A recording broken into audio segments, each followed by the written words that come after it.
Hello everyone, welcome back to the channel. In today's video, I'll show you how to choose the best export settings in WiseCut, including that the more options panel so your video is exported exactly the way that you want. First, open the WiseCut application on your desktop and make sure that you are logged in with an account. Now within the main homepage, look for the recent projects section. Within here, you can see the list of your prior projects. Click on any project that you want to export.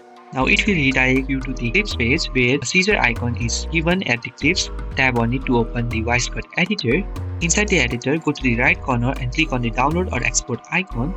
This opens the export settings panel. Under the format, you will be given horizontal for YouTube and widescreen videos, vertical for shorts, reels, and lastly square for social media feeds. Select the format based on where you plan to upload your video. Now you will see toggle options, subtitles and hook titles. Turn subtitle on to embed the subtitles in your videos and turn hook titles on to add a hook or titles at the beginning. You can turn either option on or off depending on your preference. And at the top right corner of the export panel, you will see more options button. Click on it.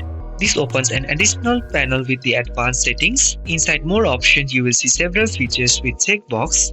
Auto cut silence that automatically removes silent gaps, auto pins in out that adds smooth zoom in and smooth zoom out effect, the studio voice which enhances the voice clarity, and lastly the smart background music that helps you to automatically balance the background music. You can just click the checkbox to enable a feature and click the already checked box to disable it. Choose any features that you want to apply during the export. After selecting all settings, you can just click on the confirm button and the WiseCut will now process and download your video with the chosen export and AI option applied. And that's how you can choose the best export settings in the WiseCut, including the more options panel. So if you find this video helpful, please do not forget to like and subscribe to the channel. Thank you for watching and I will see you in the next video with more WiseCut tutorials.